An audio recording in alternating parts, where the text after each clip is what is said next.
Hi, welcome back sa Top Properties Mindanao, no? Kini siya ang number one podcast o real estate podcast diri sa Mindanao and soon sa tibuok Pilipinas. And again, my name is Harold, your most trusted real estate salesperson, a resigned economic teacher and an entrepreneur and owning a small coffee shop and engaged in real estate. Ug karon sa atong video atong i-discuss kanang gitawag na feudal system or feudalism na connected sa second video nato about history of real estate. Importante kini siya para ikaw napo kay idea labi na kung ikaw usa ka first time home buyer kung unsa jud ay kaagi sa real estate. So di na ta magdugay ato ni siyang sugdan. Kini atong sugdan sa usa ka pangutana. Unsay bot pasabot sa feudal system? Kung maingon ka feudal system, mao ni siya ang political, economic, and social system sa unang panahon nga nagabase sa pag-own, sa pagkuha, or sa pagpanag-iya sa kanang gitawag nga land or yuta.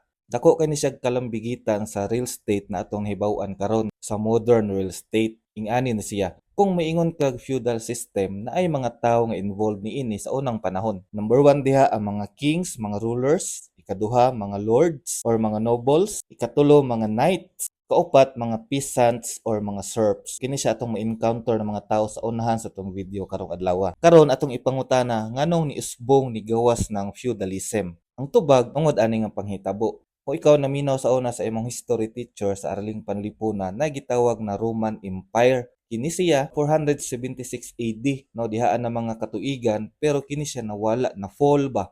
So, pagka-fall sa Roman Empire, sa unang panahon, nawala ang power sa central government. Wala na klarong balaod o proteksyon sa mga tao. Kinawa man ang central government, din ang usa ka lugar always na jud sulungon sa mga barbarian groups sama sa mga Vikings, Magyars ug uban pa. So kana siya nga panghitabo, no, diha nagsugod na nigawas ang feudalism. So inganin siya. Tungod kinawa ang central government pagkawala sa Roman Empire, ang mga tao gusto na sila og proteksyon. Kumbaga naguul sila ba na balaka kay sige na gusto sila sulungon so gusto nila og proteksyon. Karon nagitawag na mga kings. So kini siya ang mga kings ug mga rulers muhatag og yuta sa mga tao. So ingani ang sistema ha. Kung ako'y king, ako'y ruler, tagaan ta kag yuta. Imo nang trabahoan ng yuta, no? Diha ka mo trabaho para natay source of food.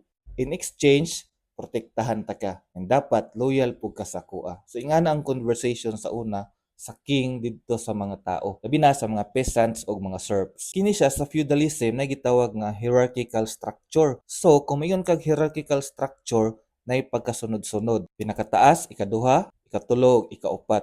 Hierarchical structure ang tawag ana sa una. Karon napamanggani na siya nga konsepto. So karon kung mingon kag hierarchical structure, kinsa ang nas pinakataas? Mao ni siya. Number one, katong mga king, mga hari, mga rulers.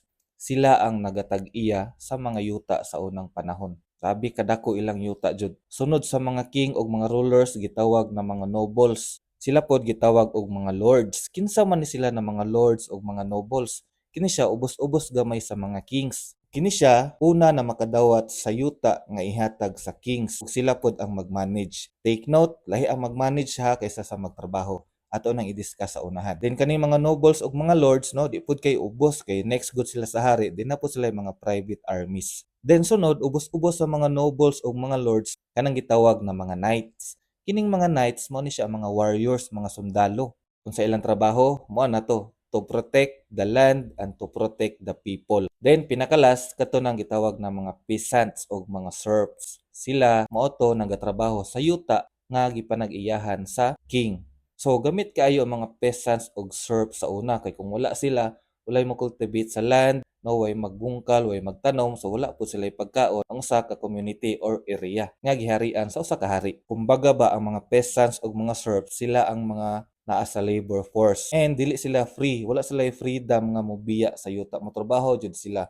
Pero sa may kapalit ni ana, so mo giingon gaina, proteksyonan sila kay mabiya na hinungdan gaina, no. Pagkawa sa Roman Empire, di na centralize ang government, sige nagsulungon ang usa ka lugar luoy kay mga tao. So mo na diha ni gawas ang feudalism. Kay mga tao sa una kinahanglan naman og proteksyon laban sa uban na mga mananakop. So sila sugot ra pud sila nga mag-atiman sa yuta, mag-cultivate, magbungkal, mag-produce og food, masave mo pud sila, makasurvive kay proteksyonan man sila sa king. So ingana ang dagan sa feudalism sa unang panahon. Pero kung ipasabot sa imuha katong mga peasants ug mga serfs dili sila mga slave. Lahi man tong slave jud, lahi man jud pud to. sila lang is wala jud kayo sila freedom, limited lang ang freedom. Pero okay gihapon ilang panginabuhi. Ilang need ato is protection raman sa ilang kinabuhi. And paglabay sa panahon nawala no, nawa ang feudalism or feudal system. Ang pangutana, unsay mga rason nganong nawala na undang? Number one, kanang gitawag na Black Death. So kaning Black Death nahitabo ni siya 1347 to 1351.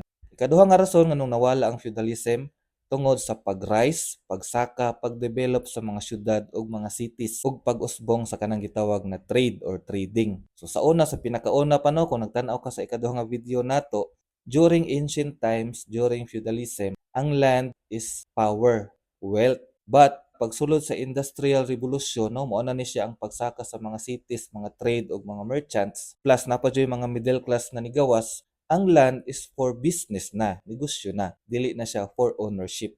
So diha nigawas ang kanang gitawag na money or kwarta. So karon na gitawag na pangsweldo in a form of money na. Ang value sa land sa unang panahon no, during industrial revolution nagkaanam pud og kaubos kay naalisdan og kwarta. Ug last nga hinungdan nganong nawala ang feudalism tungod kay ni-strengthen ang power sa mga kings, then ang mga lords is anam-anam na pud siya kawala.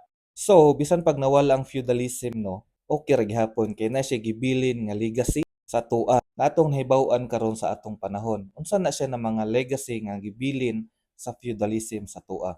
Number one, kanang gitawag na foundation of modern real estate. Sa atong panahon karon no, modern real estate na ang tawag pero walay modern real estate kung wala tong feudalism nga nahitabo sa unang panahon. Then usa sa legacy nga gihatag sa feudalism kanang gitawag na modern political structures, no? Kung naminaw kagaina na gitawag nga hierarchical structure pagkasunod-sunod sa rank, karon pod naapod na siya sa atong political system. Okay? So sa sunod nato na video no atong i-discuss karon kay kahibaw naman mo nganong na real estate o sa history o sa sinugdanan, atong sunod nga video is nganong nindot mag-invest sa real estate. So ato nang i-discuss atong hinahinayo no from basic lang sa ta hantod sa pinaka lisod or advanced na mga topics sa real estate no. Ako'y bahala sa inyo. Let me educate you before you buy properties like house and lot. Labi na kung ikaw usa ka first time home buyer. Okay?